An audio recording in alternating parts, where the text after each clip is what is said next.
வணக்கம்.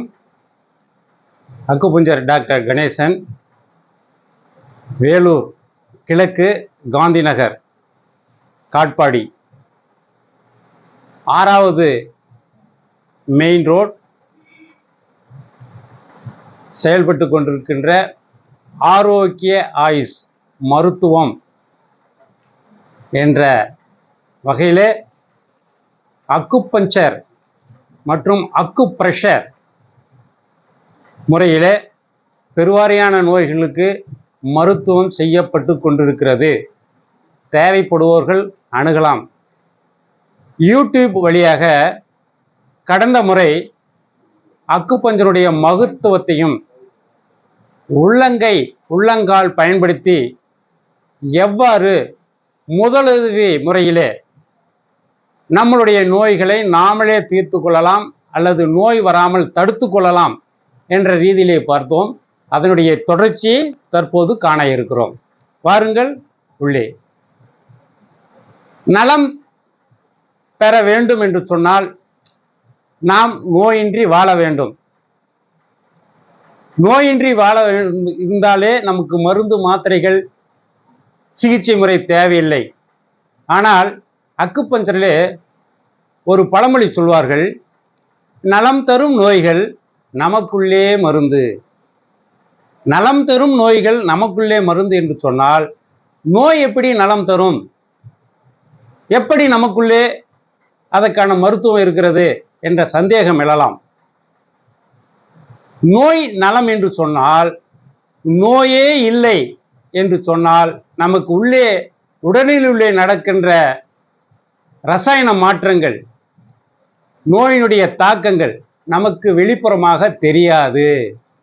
ஆக அந்த நோயை தீர்ப்பதற்காக நமது உடலிலே இருக்கிற நோயை தீர்ப்பதற்கு நமது உடலிலே இருக்கிற சக்தி மையங்களை, அக்கு பஞ்சர் புள்ளிகளை தூண்டுவதன் மூலமாக அழுத்தி தூண்டலாம் அல்லது பொன்னூசி மருத்துவம் என்ற முறையிலே ஊசியிட்டும் தூண்டலாம்.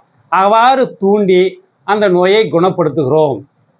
அது எங்கே செய்கிறோம் என்று சொன்னால் எபித்திலியல் திசு என்று சொல்லக்கூடிய தோல் திசு தான். இந்த தோல் மிகப்பெரிய மகத்துவம் கொண்டது. மனித உறுப்புகளிலேயே பரப்பளவிலே மிகப்பெரிய உறுப்பு எதுன்னு சொன்னால் அது தோல் தான். தோல் வழியாக தான் அக்குபஞ்சர் மூலமாக சிகிச்சை அளிக்கின்றோம். உள் உறுப்புகளுக்கு நேரடியாக கொடுப்பதில்லை. ஏன் என்று சொன்னால் உள்ள இருக்கிற உறுப்புகளுக்கான வெளிப்புற உணர்வு உறுப்பு நமது முகத்திலேயும் உடலிலேயும் இருக்கிறது. இந்த உடலை மூடி இருக்கின்ற எபித்திலியல் திசு என்று சொல்லக்கூடிய சருமம் இருப்பதிலேயே பரப்பளவிலே அதிகம் என்று சொன்னோம். கரு உருவாகிய 6வது வாரத்தில் கிட்டத்தட்ட ஒரு 4 mm அளவிலே துவங்கி வளர்ந்த ஒரு முதிர்ச்சி அடைந்த வாலிபத்தை தாண்டுகின்ற பொழுது இந்த உடலில் இருக்கின்ற தோலினுடைய அளவு சுமார் 15 சதுர மீட்டரிலிருந்து 20 சதுர அடி வரை, 15 சதுர அடியிலிருந்து 20 சதுர அடி வரை பரப்பளவை கொண்டு இருக்கிறது. இது ஆணுக்கும் பெண்ணுக்கும் சற்றே வேறுபடும். ஆனால் சராசரி இந்த அளவிலே இருக்கிறது. இதை எதற்காக பயன்படுகிறது தோல் என்று சொன்னால், நம்மளுடைய உடலை நோய் கிருமிகளிலிருந்து, புற சக்திகளிலிருந்து, நோய் கிருமிகள், வைரஸ், பாக்டீரியல், ஃபங்கல் இவை உள்ளுறுப்புகளுக்கு போகாமல் தடுக்க செய்கிறது. நம்முடைய வெப்ப சக்தியை சமச்சீராக்குகிறது. நாம் ஏசியில படுத்து தூங்கினா எப்படி இருக்குமோ அந்த அளவில் இந்த தோல் உள்ள இருக்கிற திசுக்களுக்கு ஒரு பாதுகாப்பை கொடுக்கிறது. நமக்கு குளிர் ஆகும் சமயத்திலே உடல் பார்த்து என்று சொன்னால் வெப்பத்தை சமிப்படுத்தும். வெப்பம் உள்ளே அதிகரிக்கின்ற போது உடல் நம்மளுடைய குளிர்ச்சியை ஏற்படுத்தி ஒரு சீதோசனத்தை தக்க முறையிலே சீராக்கி உடலுக்கு ஒரு பாதுகாப்பு கவசத்தை தருகிறது. தொடு உணர்ச்சியை கொடுக்கிறது. இந்த தோலில் அத்தகைய உணர்வு இருக்கிறது. நம்முடைய உடலுக்கு தேவையான உயிர் சக்தி விட்டமின் டி அண்ட் விட்டமின் பியை பாதுகாத்து நமக்கு நோய் எதிர்ப்பு ஆற்றலையும் வளர்ச்சியையும் ரசாயன மாற்றங்களையும் கொடுப்பதற்கு ஒரு பாதுகாப்பான அரணாக இந்த தோல் நமக்கு பயன்படுகிறது. இந்த தோல் வழியாக தான் அக்குப்ரெஷர் மற்றும் அக்குபஞ்சர் சிகிச்சை செய்யப்படுகின்றன என்பதனை அனைவரும் அறிவோம். அந்த வகையிலே இன்று நாம் பார்க்க போகின்ற கையிலே இருக்கின்ற புள்ளிகளை தூண்டி, குறிப்பாக கையிலே 33 அக்குபஞ்சர் புள்ளிகள் இருக்கிறது, அதே அளவில் உள்ளங்காலிலும் உள்ளது என்பதனை நினைவுபடுத்த விரும்புகிறோம். இந்த புள்ளிகளை எப்படி தூண்டுவது என்பதற்கு முன்னால் உள்ளங்கையினுடைய அமைப்பு உடலினுடைய அமைப்போடு நாம் எப்படி ஒத்து போகிறது என்பதனையும் பார்க்க இருக்கின்றோம். கடந்த எபிசோட்ல நம்ம என்ன பார்த்தோம்னு சொன்னா, மொத்த உள்ளங்கையினுடைய அமைப்பையும் அது உடலுக்கு எவ்வாறு அமைந்திருக்கிறது என்ற தத்துவத்தையும் பார்த்தோம். இப்பொழுது மனித உடலை ஒரு பூச்சி வடிவிலே சிறிய அளவிலே சுருக்கி அதை எப்படி நாம பயன்படுத்த போறோம் என்ற தத்துவத்தை சூட்சமத்தை சொல்ல இருக்கின்றேன். உடல் முழுவதும் இருக்கின்ற பாகங்கள் உள்ளங்கையிலேயும் உள்ளங்காலிலும் இருக்குது என்று சொன்னோம். இதை ஃபிங்கர் டோ தெரபி என்று சொல்வார்கள். இந்த வைத்தியத்தை என்ன சொல்றோம்? Finger and to therapy. இதுவே மெடிக்கலி என்ன சொல்றாங்கன்னா, அக்குபஞ்சர் டாக்டர்ஸ் சூஜோக் தெரபி என்று சொல்லுகிறார்கள். இதையே பூச்சி வடிவிலே உடலை எவ்வாறு சுருக்கி நாம் பயன்படுத்தலாம், அக்கு பிரஷர் கொடுக்கலாம் என்பதனை இன்று பார்க்கிறோம். இந்த ஒரு விரலிலே உடலில் இருக்கின்ற அனைத்து பகுதிகளும் அடங்கி இருக்கின்றன என்ற சூட்சமத்தை சொல்ல இருக்கின்றேன். இது ஒரு விரல் தான். இவ்வாறு 3, 4, 5 விரல்களும் இருக்கின்றன. இந்த விரல் ஒவ்வொரு விரலையும் உடம்பினுடைய முழு அமைப்பும் அமைந்துள்ளது. பாருங்கள், இந்த விரலை பின்பக்கமாக சாய்க்க முடியாது, நம்ம உடலை பின்பக்கமாக சாய்க்க முடியாது என்பதனை தெரிவித்துக் கொள்ள விரும்புகிறேன். ஆம், சில யோகா பயிற்சி பெற்ற நபர்களால் ஆசன முறையிலே மாற்றிக்கொள்வார்களே தவிர சாதாரண வாழ்க்கையில் உடலை பின்பக்கமாக வளைக்க முடியாது. ஆனால் பாருங்கள், முன்பக்கமாக வளைக்கலாம். முன்பக்கம் உடல் குனியும், முன்பக்கம் வளையும். அதே ரேஷியோடு தான் இந்த விரலும் அமைந்திருக்கிறது. இதில் 3 பாகங்களாக பிரிக்கப்பட்டிருக்கிறது என்பதனை இங்கே காண்கிறோம். இந்த 3 பாகங்களிலே முதல் பகுதி எதை குறிக்கிறது என்று சொன்னால், கழுத்திலிருந்து தலை வரைக்கும் உள்ள பகுதியை குறிக்கிறது.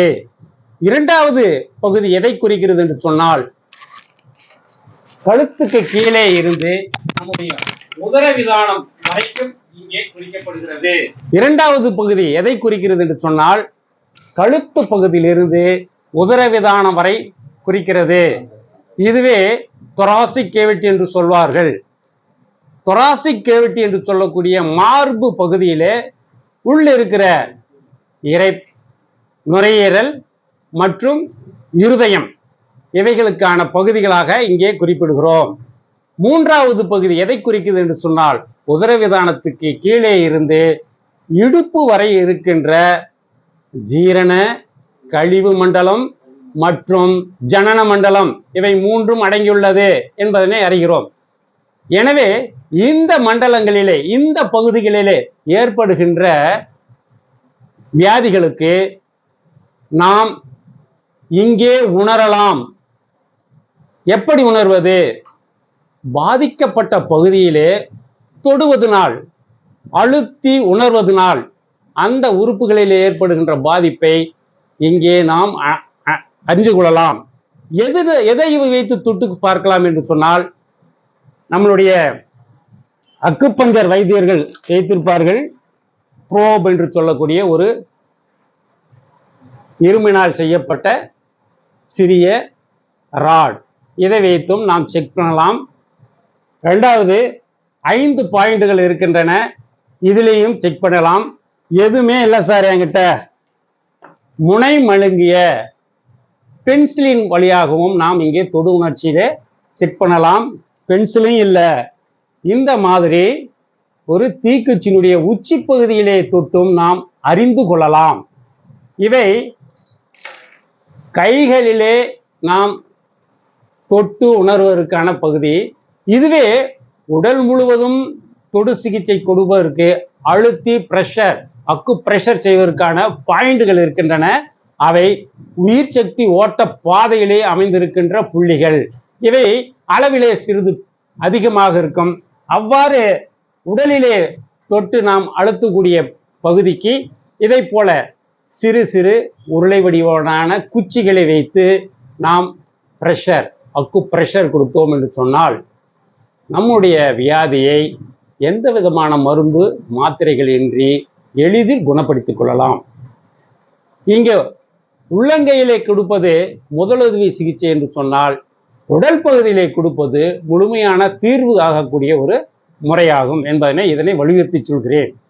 அந்த வகையிலே இன்று அற்புத குணமளிக்கும் அக்குப்ரெஷர் முறையிலே 3 நோய்களுக்கான விளக்கத்தையும் சிகிச்சை முறைகளையும் காண இருக்கின்றோம். அதிலே முதலாவது பார்ப்பது தலைவலி. தலைவலி என்று சொன்னாலே எல்லாருக்கும் ஒரு டென்ஷனான விஷயம்தான். ஏன்னா அந்த தலைவலி இல்லாத மனுஷனே யாருமே இல்லை. அதை எளிதில் நாம் தீர்த்து கொள்ளலாம். எந்த வகையான தலைவலியாக இருக்கட்டும், எப்பேற்பட்ட தலைவலியாக இருக்கட்டும், நாள்பட்ட தலைவலிக்கு நாள்பட்ட முறையில் சிகிச்சை செய்ய வேண்டும். இப்பொழுதுதான் தலைவலி வந்தது என்று சொன்னால் உடனடியாக தீர்த்து கொள்ளலாம். அதற்கு முக்கியமாக செய்யக்கூடிய அக்கு பிரஷர் முறையை இங்கே பார்க்கிறோம். இது உச்சி என்று சொல்லுவோம், தலைப்பகுதி என்று சொல்லுவோம். அதே தலைப்பகுதி கட்டை விரலிலும் சொன்னோம். ஏற்கனவே நாம் இதை பற்றி குறித்திருக்கிறோம். இவை கழுத்து பகுதி, இவை தலைப்பகுதி.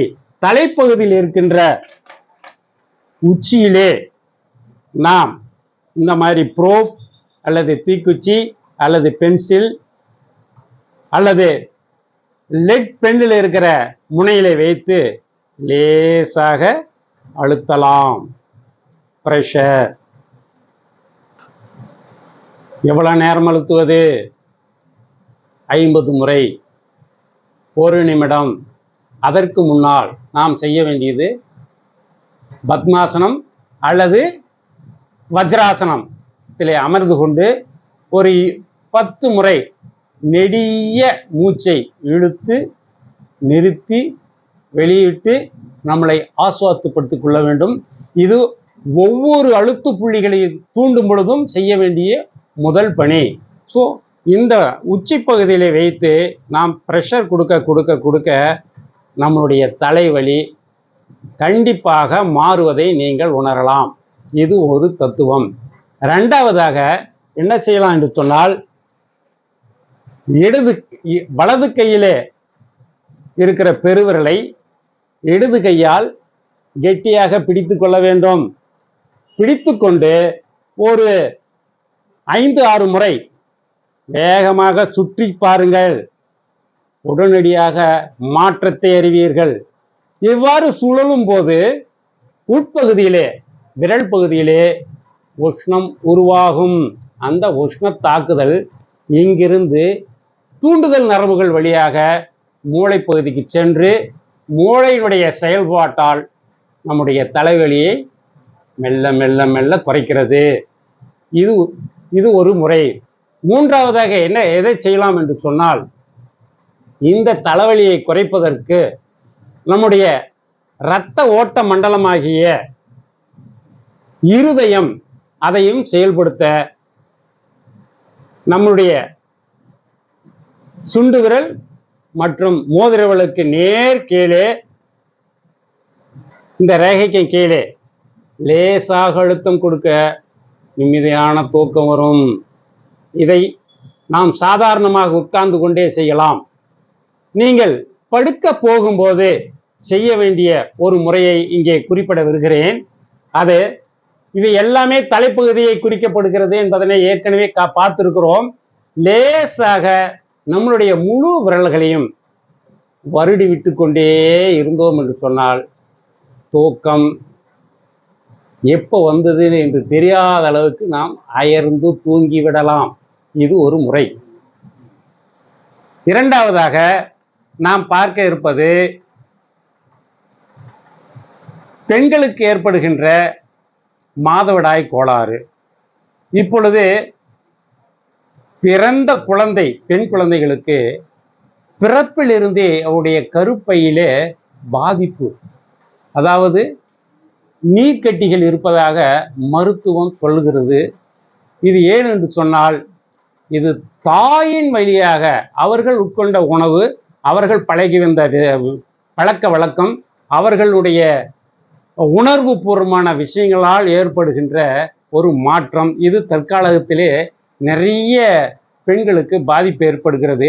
இந்த மாதவிட கோளாறு எவ்வளவு நிலை இருந்தாலும் அந்த நிலையை நாம் சரிவர தீர்த்து கொள்ள வேண்டும் என்றுதான் மருத்துவம் சொல்லுகிறது. அதற்கான முதலுதவி அக்குப்ரெஷர் புள்ளிகளை நாம் இன்று பார்க்க இருக்கிறோம். அந்த வகையிலே அக்குப்ரெஷர் புள்ளிகள் என்று சொன்னால் 3 நிலையிலே பார்க்கலாம். ஒன்று, உள்ளங்கையினுடைய நடுவிரல், மோதிர விரல், அதற்கு மத்தியில இருக்கிற யூட்ரஸ் பகுதியிலே நாம் இவ்வாறு பிரஷர் கொடுத்து கொள்ளலாம். எத்தனை முறை கொடுப்பது? 1 நிமிடம் கொடுங்கள், 2 நிமிடம் கொடுங்கள். அது உங்களுடைய நேரத்தை பொறுத்து, உங்களுடைய அளவை பொறுத்து மாறுபடும். சரிங்களா? இதை இவ்வாறு பிரஷர் கொடுக்கலாம். இரண்டாவதாக, ஒரு விரலை பயன்படுத்தி நாம் எங்கே பிரஷர் கொடுக்க வேண்டும் சொன்னால், இந்த அடிப்பகுதி, இது ஜனன பகுதியை குறிக்கின்ற முறை. இந்த ஜனன பகுதியினுடைய மத்தியிலே பென்சில் அல்லது தீக்குச்சி அல்லது இந்த மாதிரியான ப்ரோப் அல்லது நம்முடைய லெட் பென், இதனுடைய முனையிலே சென்டர் பகுதியிலே லேசாக அழுத்தம் கொடுங்கள். இதை மருத்துவம், அதாவது ட்ரீட்மெண்ட் செய்வதற்கு முன்னாலே நாம் செக் செய்து கொள்ளலாம். பரிசோதனை செய்து கொள்ளலாம். லேசாக அழுத்தினாலே அங்கே தொடு உணர்வினால் நமக்கு வலி ஏற்படும். வலி ஏற்படுகிறது என்று சொன்னாலே உள்ளுறுப்புகளிலே பிரச்சனை என்பதனை நாம் அறிந்து கொள்ள வேண்டும்.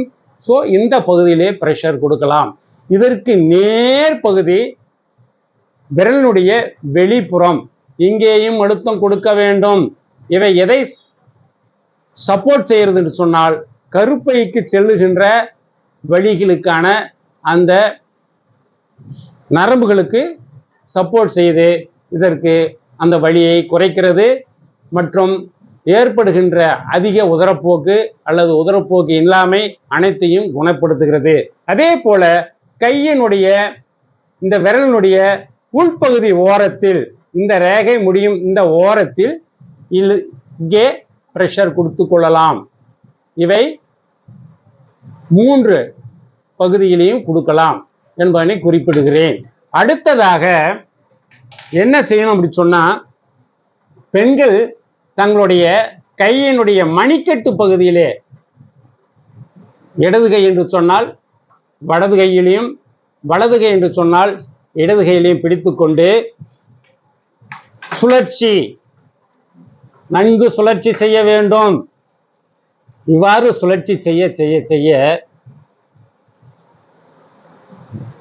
இந்த உள்ளங்கை பகுதிக்கு கீழே இருக்கின்ற ஜனன மண்டல உறுப்புகள் அனைத்துமே தூண்டப்பட்டு நாம் எந்த பிரச்சனைக்காக சிகிச்சை அளித்தோமோ அவை நம்மளுடைய குணமளிக்கக்கூடிய தன்மைக்கு வந்து விடுகிறது என்பதனை இதன் மூலமாக சொல்கிறேன். அடுத்ததாக இன்னொரு முக்கியமான புள்ளி, இதை மனோபோஸ் புள்ளி என்று சொல்லுவார்கள். இந்த புள்ளி எங்கே இருக்கிறது என்று சொன்னால், சுண்டு விரலுக்கு நேர் கீழே கையினுடைய மத்திய பகுதி, இந்த இடத்திலே நாம் பிரஷர் செய்ய செய்ய 40 வயதுக்கு மேலே இருக்கிற பெண்கள் மனோபோஸ் ஸ்டேஜில் ஒரு புயலே அந்த உடம்புல உருவாகும். அந்த புயலை கட்டுப்படுத்துவதற்கான ஒரு புள்ளி தான் இந்த மனோபோஸ் புள்ளி என்பதனை இதன் மூலமாக தெரிவித்துக் கொள்கிறேன். சரி, இத்துடன் இந்த பகுதி நிறைவு பெறுகிறது. உங்களுக்கு இதை பற்றி மேலும் விவரங்கள் தெரிய வேண்டும் என்று சொன்னால் என்னுடைய தொலைபேசியிலே தொடர்பு கொள்ளலாம். உங்களுக்கு அனைத்து விதமான சிகிச்சைகளுக்கும் வியாதிகளுக்கும் சிகிச்சை அளிக்கப்படுகிறது. குறிப்பாக ஆணிக்கால், கிட்னி ஸ்டோன் மற்றும் பித்தப்பை கற்கள், L4 L5 அறுவை சிகிச்சை இல்லாமல் குணப்படுத்தப்படுகிறது. அனைத்து தோல் வியாதிகள், ஆஸ்துமா, அல்சர், சர்க்கரை வியாதி, அனைத்து மூட்டு வலிகளும் உச்சந்தலையிலிருந்து உள்ளங்கால் வரை உள்ள அனைத்து மூட்டுகளிலும் ஏற்படுகின்ற வலிகளை ஒரு 5 நிமிடத்திலேயே மாற்றி உங்களை சுகமளிக்கக்கூடிய சிகிச்சை முறைகளை இங்கே சிறப்பாக செய்து கொண்டிருக்கிறோம் என்பதனை தெரிவித்து கொண்டு தேவைப்படுபவர்கள் அணுகலாம். என்னுடைய தொலைபேசி எண் 98 94 58 43 09. இந்த வீடியோ சம்பந்தமான, இந்த யூடியூப் சம்பந்தமான இந்த கருத்துக்களுக்கு உங்களை வரவேற்கிறோம். உங்களுடைய கருத்துக்களை கமெண்ட் பாக்ஸ் வழியாக பதிவிடுங்கள். உங்களுடைய நண்பர்களுக்கும் ஷேர் செய்யுங்கள் என்பதனை கேட்டுக்கொள்கிறேன். நன்றி, வணக்கம்.